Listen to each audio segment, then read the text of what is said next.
Hi ಸ್ನೇಹಿತರೆ, ಹೇಗಿದ್ದೀರಾ ನೀವೆಲ್ಲ?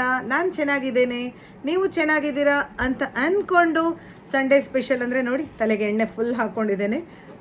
ಇವತ್ತು ಗರಿಗರಿಯಾದ ರಾಗಿ ದೋಸೆ ಮಾಡುವ. ರಾಗಿ ಹಿಟ್ಟು ಹಾಗೂ ಗೋಧಿ ಹಿಟ್ಟನ್ನು ಯೂಸ್ ಮಾಡಿಕೊಂಡು ಮಾಡುವಂತಹ ಆರೋಗ್ಯಕರವಾದ ಕ್ರಿಸ್ಪಿ ಅಂದರೆ ಏಕ್ದಮ್ ಕ್ರಿಸ್ಪಿ ಆಗುವಂತಹ ದೋಸೆ ಇದು.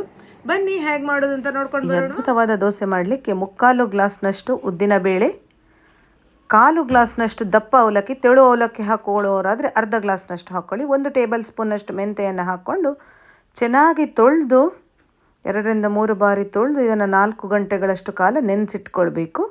ನೆನೆಸಿ ಇಟ್ಟಂತಹ ಮಿಶ್ರಣ ಏನಿದೆ ಅದರಿಂದ ನೀರನ್ನು ತೆಗೆದು ಮಿಕ್ಸಿ ಜಾರಿಗೆ ಹಾಕಿಕೊಂಡು ನಾವು ದೋಸೆ ಹಿಟ್ಟನ್ನು ಯಾವ ಥರ ನುಣ್ಣಗೆ ಗ್ರೈಂಡ್ ಮಾಡ್ಕೊಳ್ತೇವೆ ಆ ಥರ ಸ್ವಲ್ಪ ನೀರನ್ನು ಹಾಕಿಕೊಂಡು ನುಣ್ಣಗೆ ಗ್ರೈಂಡ್ ಮಾಡಿಕೊಳ್ಳುವ. ಗ್ರೈಂಡ್ ಮಾಡಿದಂತಹ ಹಿಟ್ಟೇನಿದೆ ಅದನ್ನು ಈಗ ನಾನು ಒಂದು ದೊಡ್ಡ ಪಾತ್ರೆಗೆ ಟ್ರಾನ್ಸ್ಫರ್ ಮಾಡ್ಕೊಳ್ತೇನೆ. ಪಾತ್ರೆ ಸ್ವಲ್ಪ ದೊಡ್ಡದಾಗಿರಲಿ, ಯಾಕಂದರೆ ಸೆಕೆ ಅಲ್ಲ, ಹಿಟ್ಟು ಬೇಗನೆ ಹುಳಿ ಬರ್ತದೆ.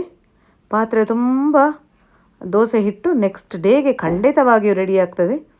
ಈಗ ಅದೇ ಮಿಕ್ಸಿ ಜಾರಿಗೆ 1/2 ಲೋಟದಷ್ಟು, ನಾವು ಉದ್ದಿನ ಬೇಳೆಯನ್ನು ಯಾವ ಲೋಟದಲ್ಲಿ ಮೆಷರ್ ಮಾಡಿದ್ದೇವೆ ಅದೇ ಲೋಟದಲ್ಲಿ 1/2 ಲೋಟದಷ್ಟು ರಾಗಿ ಹಿಟ್ಟು ಹಾಗೂ 1/2 ಲೋಟದಷ್ಟು ಗೋಧಿ ಹಿಟ್ಟನ್ನು ಹಾಕ್ಕೊಂಡು ಗ್ರೈಂಡ್ ಮಾಡಲಿಕ್ಕೆ ಎಷ್ಟು ಬೇಕೋ ಅಷ್ಟು ನೀರನ್ನು ಹಾಕ್ಕೊಂಡು ರುಬ್ಕೊಳ್ಳುವ. ನಾನು ಮಿಕ್ಸಿಯಲ್ಲಿ ಮಿಕ್ಸ್ ಮಾಡಲಿಕ್ಕೋಸ್ಕರ ಇದನ್ನು ರುಬ್ಕೊಂಡಿದ್ದೇನೆ ಅಷ್ಟೇ, ಇಲ್ಲಾಂದರೆ ಕೈಯಲ್ಲೇ ಮಿಕ್ಸ್ ಮಾಡ್ಕೊಳ್ಬಹುದು ಸ್ನೇಹಿತರೆ. ಸ್ವಲ್ಪ ನೀರನ್ನು ಹಾಕಿಕೊಂಡು ಮಿಕ್ಸ್ ಆದಂತಹ ಹಿಟ್ಟುಗಳ ಮಿಶ್ರಣ ಏನಿದೆ ಅದನ್ನು ಆ ಉದ್ದಿನ ಹಿಟ್ಟು ಏನಿದೆ ಆ ಪಾತ್ರೆಗೆ ಟ್ರಾನ್ಸ್ಫರ್ ಮಾಡಿಕೊಂಡು ಮಿಕ್ಸಿ ಜಾರಿಗೆ ಒಂದು ಅರ್ಧ ಗ್ಲಾಸ್ನಷ್ಟು ನೀರನ್ನು ಹಾಕಿಕೊಂಡು ಚೆನ್ನಾಗಿ ಕೈಯಲ್ಲಿ ಮಿಕ್ಸ್ ಮಾಡಿಕೊಳ್ಳುವ. ಉಪ್ಪನ್ನು ನೆಕ್ಸ್ಟ್ ಡೇ ಮಾರ್ನಿಂಗೇ ಹಾಕ್ಕೊಳ್ಬೇಕು, ಇಲ್ಲಾಂದರೆ ತುಂಬಾ ಹುಳಿ ಆಗ್ತದೆ ಹಿಟ್ಟು ಸ್ನೇಹಿತರೆ.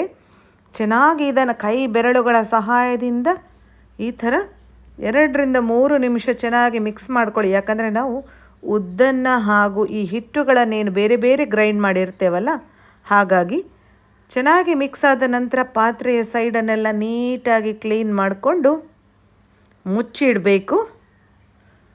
ಸುಮಾರು 6 ಗಂಟೆಗಳಷ್ಟು ಕಾಲ. ಈಗ ತುಂಬಾ ಸೆಕೆ ಇರೋದ್ರಿಂದ ಬೇಗನೆ ಹುಳಿ ಬರ್ತದೆ. ಆಫ್ಟರ್ 6 ಅವರ್ಸ್ ನೋಡಿ ಎಷ್ಟು ಚೆನ್ನಾಗಿ ಪಾತ್ರೆ ತುಂಬ ರಾಗಿ ಹಿಟ್ಟಿನ ಒಂದು ಏನು ಬ್ಯಾಟರ್ ರೆಡಿಯಾಗಿದೆ ಅಂತ, ದೋಸೆ ಬ್ಯಾಟರ್ ಈ ಥರ ನೀಟಾಗಿ ಸವರ್ಕೊಂಡು ರುಚಿಗೆ ತಕ್ಕಷ್ಟು ಉಪ್ಪನ್ನು ಹಾಕಿಕೊಂಡು ಚೆನ್ನಾಗಿ ಮಿಕ್ಸ್ ಮಾಡಿಕೊಳ್ಳುವ. ಇನ್ನೊಮ್ಮೆ ಹಿಟ್ಟನ್ನು ನಂತರ ಒಂದು ಬಿಸಿಯಾದ ತವಾದ ಮೇಲೆ 1 ಸೌಟಿನಷ್ಟು ಹಿಟ್ಟನ್ನು ಹಾಕಿಕೊಂಡು ನಾವು ಯಾವ ಥರ ಮಸಾಲೆ ದೋಸೆಯನ್ನು ಸ್ಪ್ರೆಡ್ ಮಾಡ್ತೇವೆ ಥಿನ್ನಾಗಿ ಮಾಡ್ಕೊಳ್ಳುವ. ಕ್ರಿಸ್ಪಿ ಆಗಬೇಕು ಅಂದರೆ ಇದನ್ನು ಮೀಡಿಯಮ್ ಫ್ಲೇಮಲ್ಲೇ ಕುಕ್ ಮಾಡ್ಕೊಳ್ಬೇಕು, ಹೈ ಫ್ಲೇಮಲ್ಲಿಟ್ಟರೆ ಕಾದು ಹೋಗ್ತದೆ. 1 ಟೇಬಲ್ ಸ್ಪೂನಷ್ಟು ತುಪ್ಪ ಅಥವಾ ಬೆಣ್ಣೆಯನ್ನು ಹಾಕಿದರೆ ಕಲರು ಚೆನ್ನಾಗಿ ಬರ್ತದೆ. ಕ್ರಿಸ್ಪಿನೆಸ್, ಫ್ಲೇವರ್, ಅರೋಮಾ, ವಾ ವಾ ವಾ, ಒಂದು ಸಂಡೇ ಮಾರ್ನಿಂಗ್ ಬ್ರೇಕ್ಫಾಸ್ಟ್ ಏನಿದೆ ಸಖತ್ತಾಗಿರ್ತದೆ. ಇದನ್ನು ನಾನು ಕಾಯಿ ಚಟ್ನಿ ಜೊತೆ ಸರ್ವ್ ಮಾಡಿದ್ದೇನೆ. ಬನ್ನಿ ಸ್ನೇಹಿತರೆ, ಇನ್ಯಾಕೆ ತಡ, ನೀವು ಟ್ರೈ ಮಾಡಿ ಕಮೆಂಟ್ ಮಾಡಲಿಕ್ಕೆ ಮಾತ್ರ ಮರಿಬೇಡಿ. Thanks for watching.